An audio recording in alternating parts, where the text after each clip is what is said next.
साथियों नमस्कार, स्वागत है आपका अपने YouTube channel study with Poonam Singh में। मैं हूं आपका दोस्त साहब सिंह। आज हम बात करते हैं हिंदी के नए टॉपिक के बारे में। वर्णमाला को हमने फिनिश कर दिया है, यानी पढ़ लिया है। आज हम संधि की शुरुआत करेंगे। तो संधि का शाब्दिक अर्थ होता है मेल, यानी संधि का शाब्दिक अर्थ होता है मेल, और इसकी परिभाषा होती है दो वर्णों के मेल या दो ध्वनियों के मेल को संधि कहते हैं। जैसे विद्या धन आलय, तो जब इसका संधि विच्छेद करेंगे तो विद्या धन आलय इस तरीके से लिखा जाएगा। अब हम संधि के प्रकार पे आते हैं। हम आपका टाइम वेस्ट नहीं करेंगे, हम आपको वही चीज़ बता के चलेंगे जो कि आपके एग्ज़ाम में आपको सहायक होंगी, और आपको सीधे सीधे अगर हम क्वेश्चन कराएंगे बाद में तो वो सीधे सीधे आपको क्वेश्चन एग्जाम में मिलेंगे। तो आप इस बात का विशेष ध्यान रखिए कि आपका भी टाइम ज़ाया ना हो और कम समय में आपको बखूबी इतनी चीज़ें तो मिल ही जाएं जो कि आपके काम की हों। तो हम संधि के प्रकार की बात करेंगे। तो संधि तीन प्रकार की होती हैं। नंबर एक, स्वर संधि, यानी दो स्वरों के मेल को स्वर संधि कहते हैं। व्यंजन संधि, यानी दो व्यंजन के मेल को या एक स्वर और एक व्यंजन के मेल को व्यंजन संधि कहते हैं।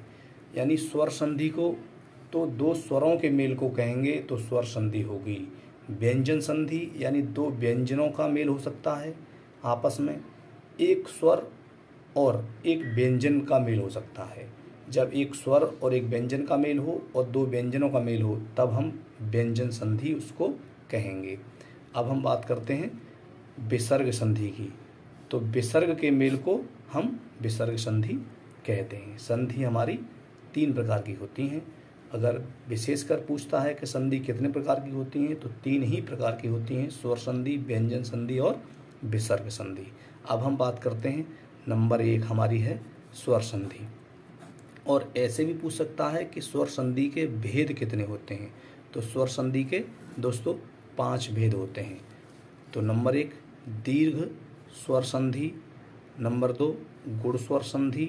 नंबर 3, वृद्धि स्वर संधि। नंबर 4, यड़ संधि। नंबर 5, अयादि संधि। तो हम इनको बारी बारी से एक एक करके अच्छे से पढ़ेंगे, तो थोड़ा आप ध्यान देंगे। नंबर एक हम बात करेंगे आपकी अब दीर्घ स्वर संधि के बारे में। किसके बारे में हम बात करेंगे?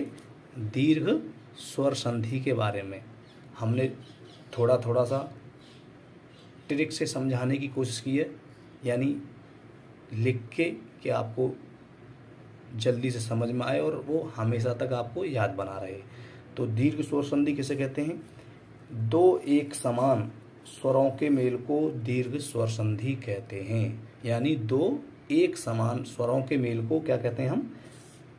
दीर्घ स्वर संधि कहते हैं। जैसे हमने लिख रखा है कि अ प्लस आ बराबर आ, अ प्लस आ बराबर आ, यहाँ पे ये भी हो सकता है। अ प्लस अ बराबर आ भी हो सकता है। तो ए प्लस ई बराबर ई भी हो सकती है, और ओ प्लस ऊ बराबर ऊ हो जाएगा।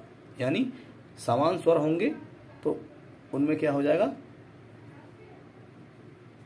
यानी अ और आ मिलके बड़ा आ हो जाएगा, और ई और ई मिलके बड़ी ई हो जाएगी, ओ और ऊ मिलके बड़ा ऊ हो जाएगा। यानी यहाँ पे क्या हो जाएगा, समान स्वर होंगे तब ही दीर्घ स्वर संधि हमारी कहलाएगी। जैसे एग्जाम्पल है हमारे उदाहरण, विद्यालय यानी विद्याधन आलय, कपीस यानी कप धन ईस, इसको खोलेंगे जब हम तो कप धन ईस यानी छोटी ई और बड़ी ई मिला के यहाँ पे बड़ी ई हो गई है।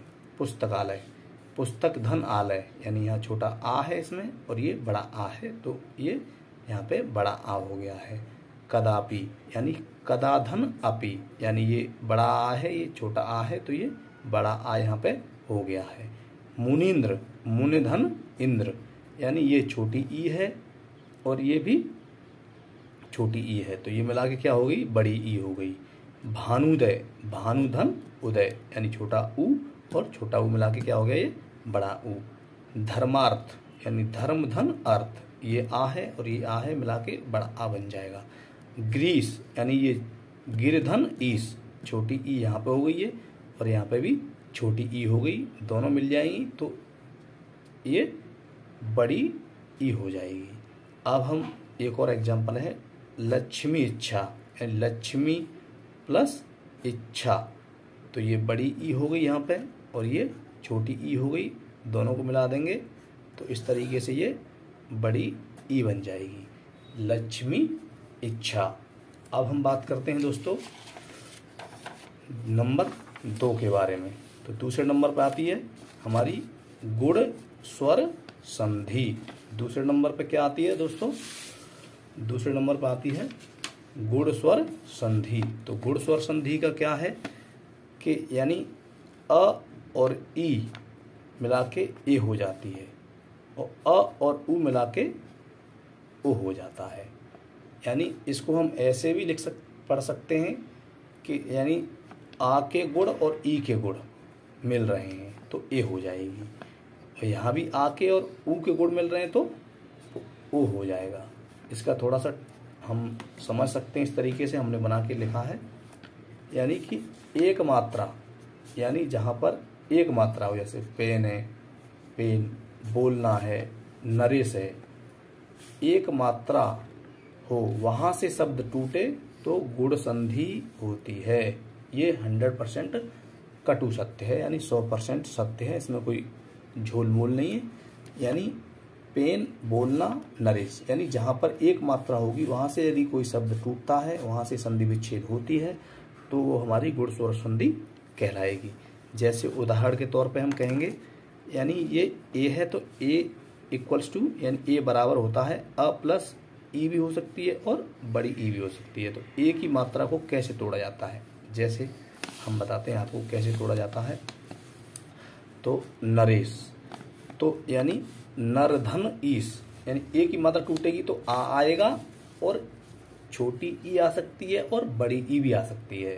तो नरेश को तोड़ा है हमने तो नरधन ईस, तो नरेश को नरधन ईस तोड़ा है, ठीक है। और नरधन हमने ईस तोड़ा है। अब हम सुरेश की बात करते हैं। तो सुरधन ईस, यानी यहाँ भी आ रहा है और यहाँ भी ई आ रही है, तो ए से ये ए से जब तोड़ेंगे तो अ और ई या ए या ई आएगी। तो महेश, इसी तरीके से महाधन ईस, ठीक है। तो यहाँ पे अ की जगह पे बड़ा आ भी हो सकता है, ठीक है। यहाँ महाधन ईस, हम ये देख लेते हैं कि मह में कोई अर्थ नहीं बन रहा है। ऐसा होना चाहिए जो शब्द है उसका अर्थ भी होना चाहिए, जिसका अर्थ नहीं होगा उसका कोई फायदा नहीं, उससे फिर संधि नहीं हो सकती। लंकेश, यानी लंकेश है तो लंकाधन ईस, ठीक है। यहाँ बड़ा आ रहा है, यहाँ बड़ी ई आ रही है, तो लंकेश। अब हम बात करेंगे आगे, यानी ए की बात कर लिया, ओ की बात करेंगे। तो आ प्लस ऊ या बड़ा ऊ दोनों को मिलाते हैं तो ओ बनता है, ठीक है। तो ओ की मात्रा को कैसे तोड़ा जाता है, जैसे सूर्योदय, यानी इसको तोड़ेंगे हम इस वाले पार्ट को, तो सूर्य प्लस उदय, यानी यहाँ आ रहा है और इधर ऊ आ रहा है, दोनों को मिलाएंगे तो ओ बन जाएगा। रोगोपचार, यानी रोग प्लस उपचार, तो यहाँ भी आ रहा है, यहाँ ऊ आ रहा है तो वो ओ बन जाएगा। हितोपदेश, यानी हित प्लस उपदेश। महोत्सव, महाधन उत्सव। गंगोर्मी, गंगाधन उर्मी। समुद्रोर्मी, समुद्र प्लस उर्मी। महर्षि, महाधन ऋषि। तो इस तरीके से ये गुण संधि हमारी हो गई। और भी जो ज़्यादा एग्जाम्पल होंगे वो हम जब संधि ख़त्म कराएंगे, जब टॉपिक हमारा एंड पे होगा तो हम फिर बहुत सारे क्वेश्चन कराएंगे जो कि इम्पोर्टेंट होंगे और अन्य परीक्षाओं में 1-2 बार उन्होंने चक्कर लगा लिए होंगे, तो वो आपको सीधे सीधे हम यहाँ से प्रोवाइड कराएंगे। अब हम बात करते हैं नंबर 3, वृद्धि स्वर संधि। कैसी? वृद्धि स्वर संधि। अब वृद्धि स्वर संधि में क्या है, ये है आई और औ, आई और औ, यानी ए थी अ और ए अ, और हमारी जो ए मिला के ए बनी थी, अब अ और ए मिला के बड़ी ए बन जाएगी, यानी इनकी गुणों में वृद्धि हो रही है।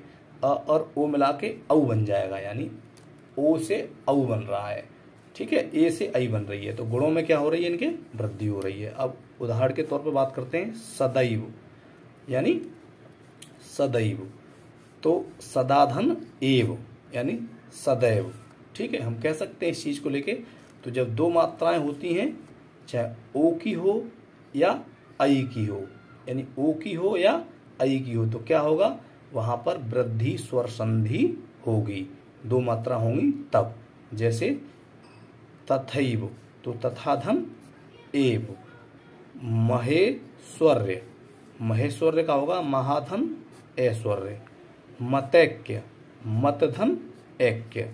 अब हम ओ की बात करते हैं, ये एक ऐ की बात होगी, अब औ की बात करते हैं। बनौषधि, बनधन औषधि, यानी अ और औ आ गया, यहाँ भी तो अ और ओ या औ हो सकता है, ठीक है। हमने दोनों दे रखे हैं यहाँ पे, ओ भी हो सकता है और औ भी हो सकता है, ए भी हो सकता है और आई भी हो सकता है। ऐसे परमोज, परमधन ओज। अब परमोजस्वी यानी परमधन ओजस्वी, यहाँ पे छोटा ओ आ गया यहाँ पे। मतलब मैं यही कहूँगा कि जिस शब्द का कोई मीनिंग हो वो आए, उसको हम सेंस लगा लेते हैं। यहाँ पे ओजस्वी तो होगा नहीं, ओजस्वी ही होगा, आपने देखा होगा, सुना भी होगा। अब महोदार्य यानी महा प्लस औदार्य, तो ये एग्जाम्पल भी मोस्ट इम्पोर्टेंट है। तो साथियों, आपसे गुजारिश है, यदि वीडियो अच्छा लगा हो तो लाइक करें, शेयर करें और कमेंट करें, और हमसे जुड़ने के लिए चैनल को सब्सक्राइब जरूर करें। धन्यवाद।